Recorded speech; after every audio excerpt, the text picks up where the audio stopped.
Fakultas Ilmu Al-Quran di Universitas Al-Wasatiyah di Seoul. Itu yang saat ini sedang, kalau tidak salah, ada di New York. Jadi beliau meminta tolong kepada Al-Fakir ini untuk menggantikan beliau pada malam hari ini. Bapak Ibu hadirin hadirat rahimakumullah, karena ini dadakan, sebenarnya malam ini ada kaitan juga, cuma saya pending karena kebetulan takmir masjidnya ada berhalangan dengan rumah sakit. Pas Ustaz Ali juga telepon, jadi dipending di Ustaz Ali ini kita isi. Karena dadakan, jadi saya cari apa yang bisa dibawa pas di depan ruang keluarga. Kita pilihan ada sama saya muncul Raudhul Rayyahin fi Hikayat As-Salihin, satu kitab bercerita tentang kisah-kisah atau hikayat orang-orang saleh. Siapa penyusunnya? Penyusunnya adalah Al-Arif Billah Al-Qutb Rabbani Sidi Syekh Abdullah Ibn As'ad Ibn Ali Al-Yafi Al-Yamani Al-Makki Thumma Al-Syafi'i rahmatullah alaihi wa qudis sirruhu, seorang ulama kenamaan di masanya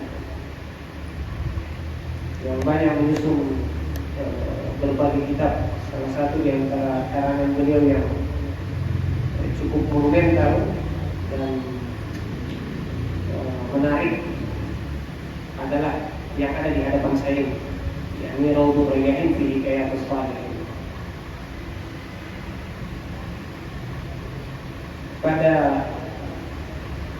Tapi saya mau singgung saja. Saya nggak mau, mungkin saya nggak akan angkat 1, 2, 3 kisah yang terkait pada bab-bab awal di muqaddimah. Di fasal atau bahagian pertama. Saya mau singgungnya di muqaddimahnya, Pak. Atau kalau kita istilahkan, muqaddimah itu sudah jadi bahasa Indonesia. Muqaddimah itu pengantar. Karena ada pelajaran berharga di balik pengantar yang beliau sampaikan ini. Apa itu? Beliau mau menjelaskan tentang betapa pentingnya bagi kita kaum muslimin ini untuk membiasakan diri mendengarkan kisah-kisah yang bisa menyebabkan hati yang mati menjadi hidup. Kisahnya siapa? Tentu kisah-kisah manusia-manusia pilihan. Di antaranya kisah para anbiya wal mursalin, atau di antaranya kisah para sahabat. Tentu yang paling pokok adalah kisah baginda Rasul sallallahu alaihi wasallam, atau kisah tabi'in, atau kisah tabi'in, atau kisah yang lainnya dari kalangan auliaillah yang hidup setelah fatrah tabi'in. Karena kisah-kisah itu menjadi inspirasi dalam kehidupan. Kata beliau pada bahagian muqaddimahnya, hadirin hadirat rahimakumullah, beliau menukil sebuah riwayat yang datang dari Tajul Arifin. Beliau katakan, kama rawina an Tajul Arifin qutbil ulum sayyid al-taifah al-mashghula billahi al-arifah, sebagaimana yang kami riwayatkan dari Tajul Arifin, mahkotanya orang-orang yang kenal dengan Allah. Qutbil ulum, kutub dari ilmu syariat, ilmu zahir, ilmu batin, ilmu syariat, ilmu tariqah, ilmu haqiqah, ilmu ma'rifah, kutub. Sayyidut Ta'ifah, saya pernah sebutkan ini nama. Kalau disebutkan Sayyidut Ta'ifah, penghulunya Ta'ifah, penghulunya kelompok orang-orang suci, Taifah di masanya. Al-mashghulah, At-Taifah al-mashghulah billah, kelompok mereka yang senantiasa sibuk dengan Allah Subhanahu wa taala, penghulunya di masa ini. Siapa beliau? Beliau adalah Al-Imam Abil Qasim Junaid al-Baghdadi. Imam Abu Qasim Junaid al-Baghdadi, Quddisa sirruhu wa rahmatullah alaihi wa nafa'ana bi'ulumihi wa asrarihi fid dharain.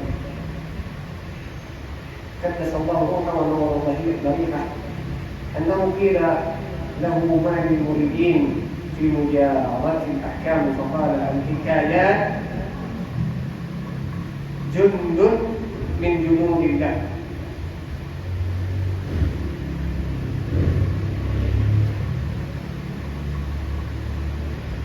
Kata sebahagian dari murid beliau atau orang-orang yang belajar ilmu bersohbah, melazimkan diri menemani siril Imam Junaid al-Baghdadi, bertanya, wahai syekh, kira-kira bahasanya begini, apakah perkara yang bisa menghadirkan hikmah-hikmah dalam kehidupan kita, perkara yang akan mendatangkan banyak kemanfaatan bagi para salik atau bagi para murid, mereka para penempuh jalan menuju keridhaan Allah Subhanahu wa taala.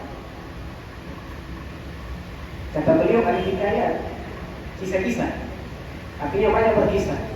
Biasakan mendengarkan kisah,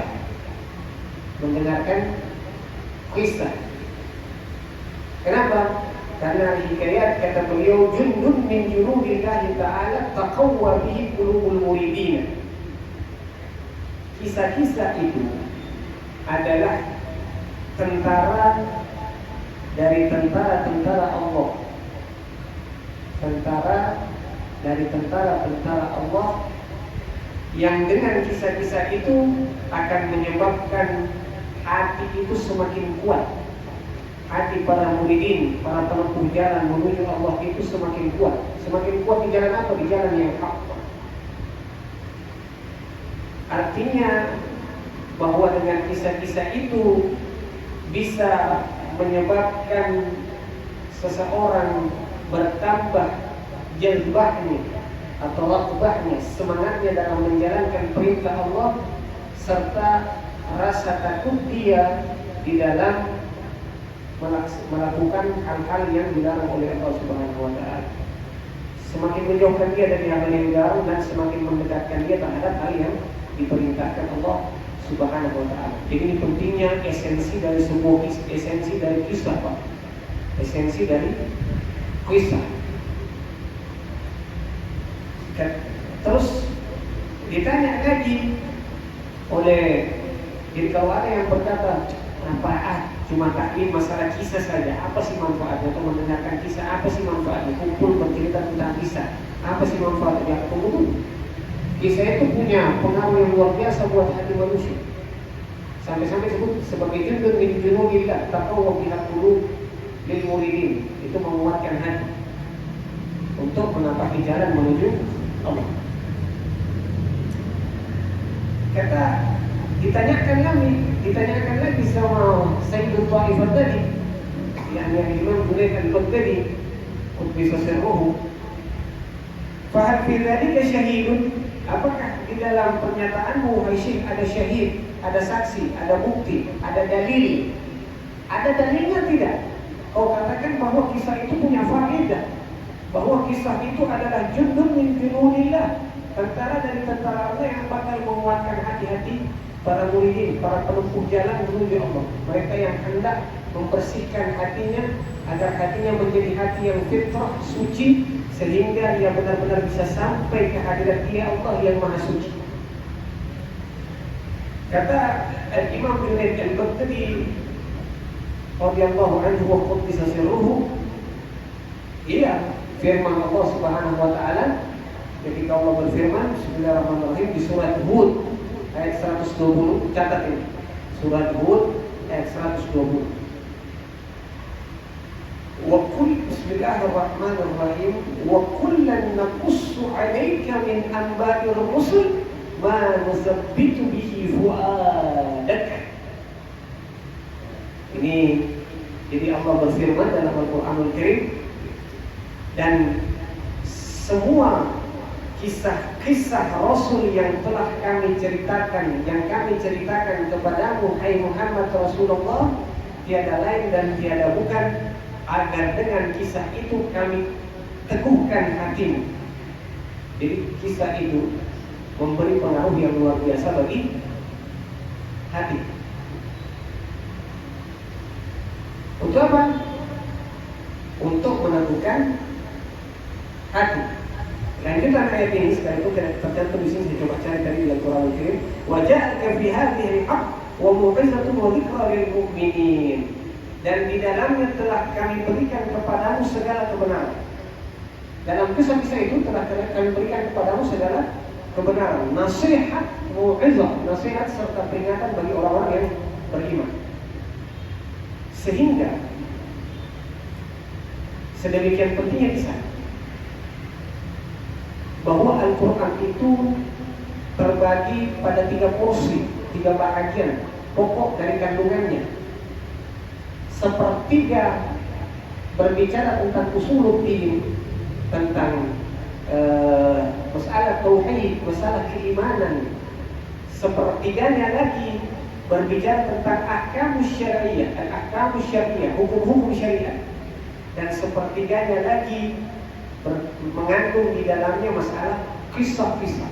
Bayangkan, kisah itu menempati sepertiga dari bahagian yang ada dalam Al-Quranul Karim, menunjukkan betapa pentingnya di kisah. Apa yang mau saya sampaikan hikmah di sini, Pak? Saya ingin kita semua dari sekarang jangan ditunda. Kalau bisa dari sekarang sudah planningkan, niatkan dalam hati. Di rumah bapak, di rumah ibu harus ada buku. Harus ada buku. Saya tidak perintahkan, saya tidak wajibkan seperti itu. Kalau bisa, harus ada buku yang khusus terkait masalah kisah. Terkhusus poin yang paling penting yang saya sampaikan di sini adalah kisah perjalanan kehidupan baginda Rasul Sallallahu Alaihi Wasallam. Kenapa?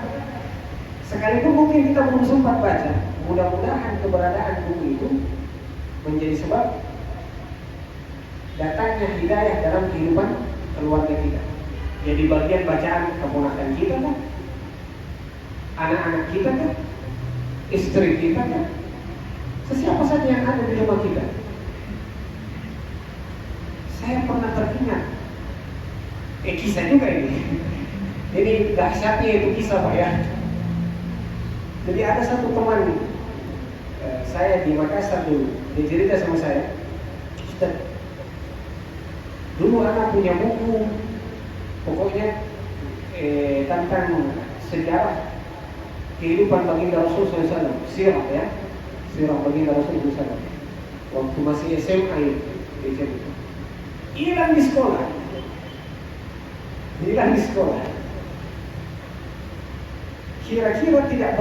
Kira-kira berselang 3 bulan, beberapa bulan kemudian, saya tidak ingat berapa bulan beliau sebutkan, ada orang dan rupanya temannya sendiri datang bawa itu buku. Bapak tahu, dia datang bawa itu buku dalam keadaan air matanya berlinang. Dapat hidayah dia. Kenapa? Karena barokah dari membaca kisah perjalanan hidup manusia mulia. Terkhusus yang dimaksud di sini adalah baginda Rasulullah Sallallahu Alaihi Wasallam. Jadi ini pengaruhnya kisah, Pak. Sehingga saya cukup terkesan dengan satu di antara kebiasaan sahabat atau saudara-saudara kita di jemaah tabligh. Itu kan biasanya mereka itu Pak, Bu, hadirin hadirat, itu ada waktu khusus. Dulu sama-sama satu keluarga bacakan satu dua kisah. Kisah sahabat kan, kisah Rasulullah kan, atau kisah orang-orang saleh. Kenapa? Itu memang kisah itu punya pengaruh yang luar biasa bagi hati. Makanya kalau kumpul-kumpul sama orang, mumpung ada satu dua kisah, kita punya kisah itu supaya perkumpulan itu jadi perkumpulan yang bermanfaat.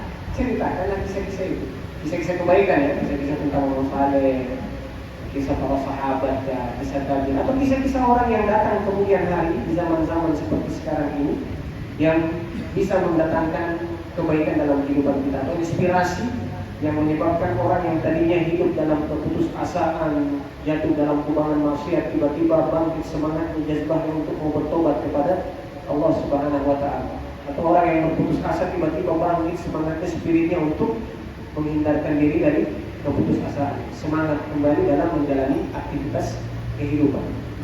Ini dahsyatnya kisah. Ya. Tidak apa-apa kita buat planning seperti itu di rumah. Satu dua kisah kita ceritakan. Dan kisah itu luar biasa.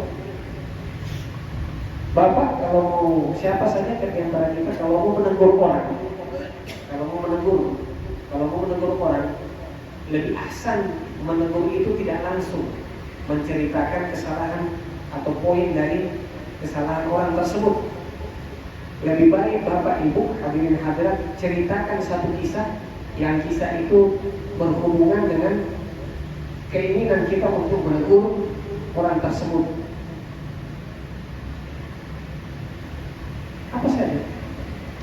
Contoh misalnya ada teman kita suka marah, kita cerita tentang bagaimana kisah sahabat Nabi SAW itu datang seorang sahabat kepada Rasulullah SAW, kemudian minta dinasihati, ya Rasulullah. Ini kan bisa juga tadi hadisnya.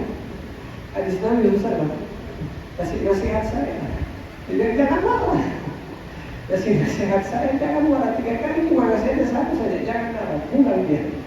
Karena dia rasa itu barang paling berat. Kenapa? Rasul tahu ini orang pemarah. Maka tidak ada yang lebih bagus nasihat kecuali jangan marah.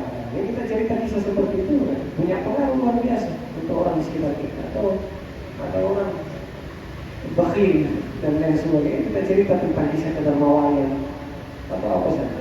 Nasihat dari kisah itu lebih memberi manfaat daripada langsung menegur ke personnya. Ini masih muqaddimah Pak. وكذلك حكي عن الشيخ الصالح الكبير العارف بالله الخبير أبي سليمان الداراني. Dikisahkan dari seorang syekh yang saleh, syekh besar, al-arif billah al-khabir, orang yang benar-benar kenal dengan Allah, al-arif billah, namanya Abu Sulaiman. Dan kalau orang disebut dengan Abu Abi, awal mulanya kata Abu itu kunyah ya, panggilan Abu Sulaiman ad-Darani. Biasa kalau kita ini misalnya ada orang punya anak namanya Muhammad, maka dipanggil dia Abu Muhammad, bapaknya Muhammad. Kunyah itu bisa nisbahnya kepada anak yang bersangkutan, bisa juga bukan. Ad-Darani, yakni Syekh Abdul Rahman bin Ahmad ibn Atiyah al-Madhaji, zahid masyhur, rahala ila Baghdad, thumma ada ila Syam, wa tufiya fi baladihi. Beliau seorang syekh besar terkenal, zahid, zuhud, berangkat ke negeri Baghdad, kembali ke Syam dan wafat di negerinya. Dan kibar mutasawwifin, seorang di antara ulama besar dari kalangan ahli tasawuf. Kata beliau, "Akhtalaftu ila majlisi ba'dil qassas." Saya ini hadir di majelis sebahagian ahli kisah. Jadi dia datang khusus ke majelis-majelis di mana di situ terdapat orang-orang yang jago atau banyak punya kisah. Fa'athara kalamuhu fi qalbi. Maka kata beliau, perkataan kisah-kisah itu, kisah-kisah yang didengarkan tadi itu memberi asal pengaruh di dalam hatinya. Falamma kuntu lam yabqa fi qalbi minhu syai'un. Sampai saya bangkit dari majelis itu, meninggalkan itu majelis di mana diceritakan kisah orang-orang saleh ini, kisah sahabat, kisah tabi'in, para ulia, para anbiya wal rusul, kisahnya baginda Rasulullah SAW. Sudah bangkit dia. Setelah dia bangkit, hilang asarnya, hilang bekasnya di hati. Jadi dia bangkit dari majelis itu, hilang bekasnya. Tidak ada bekas sedikit pun. Waktu dia sudah dengar, dia duduk, dia hilang bekasnya. Fokus tanian pasarnya tuh. Saya datang lagi untuk kedua kalinya dulu di majelis itu. Ini majelis khusus Pak, majelis kisah. Jadi ini khusus ada dulu di zaman begitu majelis khusus, majelis kisah saja. Orang-orang yang memang dia punya hobi dan bakat berkisah. Susah di zaman sekarang kita cari seperti dia. Ada satu orang kita duduk di sini dia suka berkisah, tapi bukan kisah-kisah yang tidak mendatangkan faedah. Kisah-kisah yang mendatangkan faedah. Pasal itu, fabakiya fi qalbi athar kalami fi tariq. Kata beliau, setelah kata Syekh Abi Sulaiman Ad-Darani tadi, setelah untuk kedua kalinya beliau hadir, beliau bangkit, masih berbekas. Ada bekasnya itu perkataan kisah itu. Kisah-kisah orang soleh tadi, apakah kisah kedermawanannya, apakah kisah ketaatannya, apakah ketawaduannya, apakah ridhonya, apa saja, dan kisah-kisah orang soleh ya. Kisah yang bercerita tentang keikhlasan dan lain sebagainya. Kisah dari kisah orang soleh, kisah kezuhudan. Ada bekas yang kedua kalinya, hanya sayangnya sampai di jalan saja. Pas tiba di rumah hilang. Pas tiba di rumah, itu bekasnya dalam hati dari kisah-kisah itu hilang. Kemudian Pak, fabakiya atharu kalamihi fi qalbi, thumma dhahabtu fa'udtu thalithan. Saya datang lagi ke majelis, dari sebahagian majelis yang dimana di situ dikisahkan kisah-kisah orang-orang saleh, kisah kezuhudan, kesalehan, kewaraan dan lain sebagainya, ketakwaan dan lain sebagainya dari kisah-kisah kebaikan. Nah, kata beliau setelah 3 kali saya duduk, maka fabakiya atharu kalami fi qalbi. Apa yang sudah disampaikan itu, asarnya, bekasnya berbekas, berpengaruh di hati saya.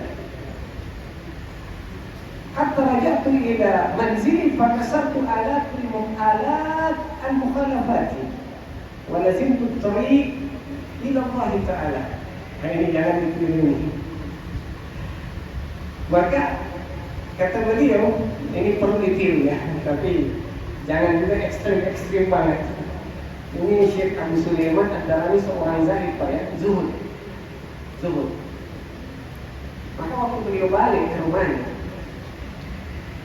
semua perabotan di rumah itu yang menurut beliau itu hanya membuat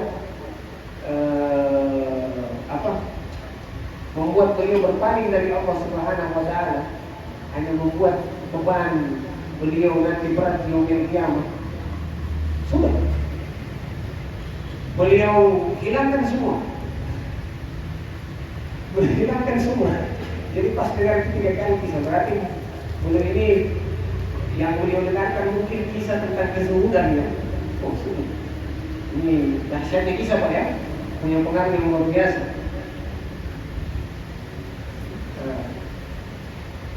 Wa lazimtu at-tariq ila Allah. Kemudian beliau bertobat kepada Allah, lazimtu at-tariq ila Allah. Berarti ini kisah pertobatannya Syekh Abu Sulaiman Ad-Darani. Barokah apa? Barokah mendengarkan majelis yang di dalamnya dikisahkan kisah-kisah orang-orang saleh. Kemudian aku pun kata Syekh Abu Sulaiman Ad-Darani melazimkan diri berjalan di jalan Allah Subhanahu wa Ta'ala. Ini dari sekarang planning itu beli buku kisah. Saya pernah dengar videonya Buya Yahya. Saya terkesima itu Pak. Gara-gara video itu memberi inspirasi buat saya untuk beli buku-buku terjemah. Yang saya berharap buku-buku terjemah itu bisa dibaca orang-orang di rumah. Kalaupun belum saya baca juga, karena lebih asik dengan buku bahasa Arab. Saya beli. Kata beliau, perlu kita biasakan dan kita didik kita punya generasi ini, terutama anak-anak muda, supaya dia menggandrungi kisah orang-orang saleh. Terkhusus sebenarnya aib kalau orang punya kemampuan, dia tidak ada di dalam rumahnya itu buku sirah perjalanan kehidupan Rasulullah SAW. Beli itu, tidak seberapa. Saya rekomendasikan buku yang direkomendasikan juga oleh Bu Yahya dan oleh ulama kita. Ada satu buku ditulis oleh ulama kontemporer, itu kisah di antara buku-buku sirah nabawiyah perjalanan hidup Nabi SAW yang paling bagus, yang buku kontemporer ini, ulama kontemporer, buku yang disusun oleh Syekh Said Ramadan Al-Buti, judulnya Fiqh Sirah. Berapa? 500.000? Tidak seberapa. Fisabilillah. Siapa yang menginfakkan harta di jalan Allah, Allah bakal ganti. Seberapa? Kita bisa beli HP, masa begitu diusir lagi. Tabung pun sedikit-sedikit. Kalau nggak bisa beli sekarang, tabung sedikit-sedikit baru beli. Kalau terlalu banyak kita beli sekarang, tabung. Supaya jadi oleh-oleh kita nanti. Mudah-mudahan barokah buku itu ada anak cucu kita baca, jadi hidayah buat dia. Hidup hatinya untuk ittiba, untuk cinta dengan baginda Rasulullah Sallallahu Alaihi Wasallam. Gak usah beli sekarang kalau belum mampu, cicil, satu bulan 100, 5 bulan 500 beli. Planning Pak, penting itu buku bisa itu. Kalau misalnya kita ada di antara kita yang dengan segala keterbatasan tidak tahu baca, ya mudah-mudahan bisa dibaca anak cucu kita. Jadi amal jariah akan penting membaca. Saya bahkan pernah itu bilang, Dek, saya biasa cerita sama mahasiswa saya. Kamu ini kan mahasiswa. Kamu ini mahasiswa. Sekalipun kamu bisa memperoleh buku-buku atau informasi lewat Om Google, bukan Tante Google, Om Google atau lewat YouTube, tetapi beda itu kalau kamu punya buku. Beda pengaruhnya kalau kamu punya buku. Biasa kalau baca di Om Google itu bikin capek mata. Tapi pesannya yang saya mau bilang, kita tidak tahu kehidupan ini barang sampai kapan berlaku.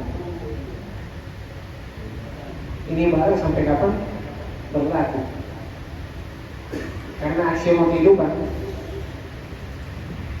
kalau satu peradaban itu atau impact sudah berada pada puncaknya, akan turun dia. Itu sudah aksioma kehidupan. Saya pernah mendengar cerita dari teman juga yang bergelut di dunia ilmu pengetahuan dan teknologi, dunia IT ya, IT. Dia bilang katanya para tokoh-tokoh penemu yang seperti ini, IT yang seperti ini, sudah puncak itu Android. Tidak ada lagi teknologi yang lebih dahsyat daripada itu. Ya, kalaupun ada beda-beda tipis, sudah puncaknya sudah. Besok-besok boleh jadi kita tidak bisa lagi gunakan ini. Kita kembali ke seperti ini. Sibuk dengan buku sudah. Ya. Planning lah. Penting itu. Sekalipun mungkin kita dengan segala keterbatasan membaca, ya nggak ada masalah. Jadi amal jariah juga ya. Jadi ada kesan. Dan itu kata Syekh saya itu bahagian daripada mujahadah Anda untuk menempuh jalan menuju Allah, punya buku. Walladzina jahadu fina lanahdiyanahum subulan. Orang-orang yang berjuang di jalan kami akan bukakan bagi mereka jalan-jalan kami. Yang tidak bisa dipandang dengan buku itu. Syekh mulai Sayyid Muhammad Hisham Al-Qabbani Al-Naqshbandi, guru beliau buta huruf, namanya Syekh Abdullah Al-Ba'is Al-Dagestani, sufi besar, ulama besar masih hidup sampai sekarang, Pak. Selamanya beliau katakan ilmu itu ada dua,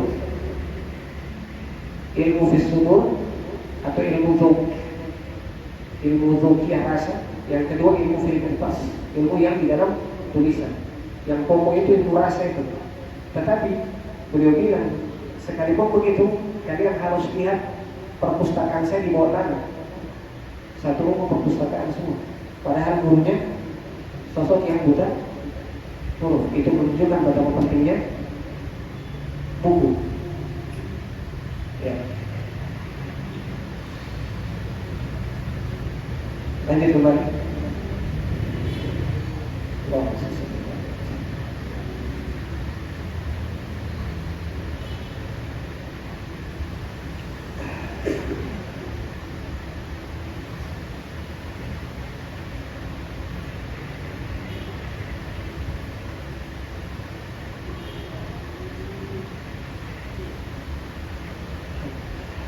Bapak Ibu hadirin hadirat rahimakumullah. Buku yang ada di hadapan saya ini adalah buku yang terkait dengan kisah-kisahnya para aulia Allah, para wali-wali Allah.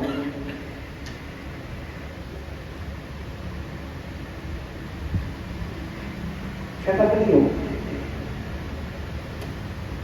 beliau terkait masalah buku ini, wa amma man iqtadahu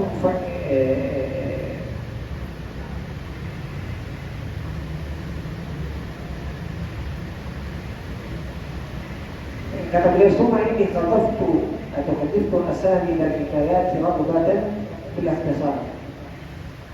Dalam karya beliau ini beliau menghapus atau meniadakan sanad dari kisah-kisah atau siapa periwayatnya.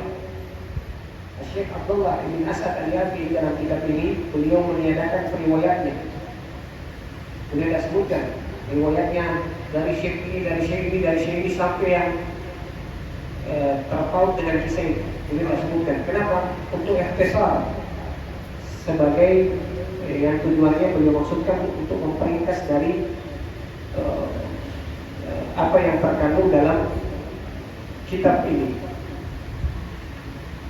sekaligus sebagai pengetahuan di anna man laysa lahu fihi al-i'tiqad la yufidu fihi al-islam, bahwasanya sesiapa yang tidak punya keyakinan di dalam hatinya terhadap para aulia, maka dia dikasih tahu sanad kisah, sanad ini kisah, tidak akan memberi manfaat sama sekali sama dia. Ada kan orang-orang sedikit-sedikit bertanya, mana dalilnya? Mana sanad kisahnya itu? Harus bersanad, musalsal sanadnya. Tapi kata beliau, siapa orang tidak memang ada i'tiqad di dalam hatinya, keyakinan dengan para wali? Ini juga Pak, pentingnya bagi kita untuk membaca kisah-kisahnya para aulia Allah, karena mereka adalah sebaik-baik manusia yang meneladani kehidupan sahabat dan tentunya baginda Rasulullah Sallallahu Alaihi Wasallam. Karena orang yang tidak ada etika di dalam hatinya terhadap wali, ya sudah, dia dikasih tahu sanad kisah ini kisah benar. Sanadnya dari fulan bin fulan bin fulan bin fulan dan semuanya salih jujur sampai kepada yang bersangkutan. Wa amma man i'taqadahum man i'tiqaduhum wa amma man i'taqadahum fa innahum yantafi bi qasami wa amma man i'taqadahum fa innahum yantafi bima sami'a anhum. Adapun orang yang punya keyakinan dengan para aulia Allah bahwa ada itu orang-orang suci, ada perjalanan hidup mereka, maka mendengarkan kisah-kisah mereka akan mendatangkan kemanfaatan bagi siapa saja yang mendengarkannya. Dari sekian banyak Pak hikmah yang bisa kita dapati dari mendengarkan kisah-kisahnya orang saleh itu, dari sekian banyak, yang paling penting dan paling pokok itu bahwasanya dibalik mendengarkan kisah-kisah mereka, terkhusus kisahnya baginda Rasulullah SAW, adalah untuk menumbuhkan mahabbah, rasa cinta di dalam hati kita kepada mereka. Memang apa manfaatnya cinta? Cinta itu kan amal min a'malil qulub, salah satu dari amalan hati. Ada amal jawarih, amal anggota badan, ada amal hati. Cinta itu adalah amalan hati. Dan Nabi SAW memberi jaminan, al-mar'u ma'aman ahabba, seseorang itu bersama siapa yang dicintainya. Kita tidak bisa buka hati orang, kita tahu ini orang cinta atau tidak. Kita kan tidak tahu ya. Ada seorang sahabat ditahzir oleh sahabat yang lainnya. Kenapa? Karena dia masih dalam kondisi maksiatnya kepada Allah. Kalau tidak salah dia minum khamar. Didapati oleh sahabat ditahzir, ya Rasul, ini orang maksiat begini. Jangan kau katakan seperti itu kepada Rasulullah. Orang ini mencintai Allah dan Rasulnya, dan Allah dan Rasulnya mencintai dia. Dahsyatnya cinta itu mahabbah. Jadi kisah itu sebenarnya tiada lain dan tidak sudah waktu, sudah wajar. Okay. Lanjut lagi sedikit terakhir. Wakil Syekh Al-Arif Abu Al-Fawaris Syah bin Suja Al-Kirmani, ada satu ulama di abad ke-3 Hijriah. Beliau wafat di abad ke-3 Hijriah, namanya Syekh Abu Al-Fawaris Syah bin Suja Al-Kirmani radhiyallahu anhu. Hukum bisa seru. Beliau punya perkataan ini Pak. Dan ini ada korelasinya dengan kisah. Ma ta'abbada muta'abbidun bi aktsara min at-tahabbub ila awliyaillah ta'ala. Tidak ada satu bentuk ibadah yang dilakukan oleh yang beribadah lebih banyak mendatangkan keutamaan daripada rasa cinta kepada para kekasih Allah. Kenapa? Li'anna mahabbata awliyaillah dalilun ala mahabbatillah. Karena mencintai para kekasih Allah itu adalah bukti cintanya dia kepada Allah Subhanahu wa ta'ala. Kira-kira itu saja yang hendak saya sampaikan. Sampai di sini mungkin sudah mau azan, sudah jam 7:23. Terakhir Pak, saya minta tabarruknya surah Al-Fatihah. Ada saya punya hajat khusus. Mudah-mudahan hajat saya dengan Tuhan. Mudah-mudahan hajat kita semua di sini. Mudah-mudahan barokah Al-Fatihah Bapak sekalian menjadi sebab terkabulnya hajat-hajat kita. Hadhihi niyyah wa ala kulli niyatin salihah. Wa inna ala masir wujud wa inna ala man musyriku fi kaman wa inna ala mustami'un bihaqihim wa bihaqi man anzalta alaihi suratil Fatihah.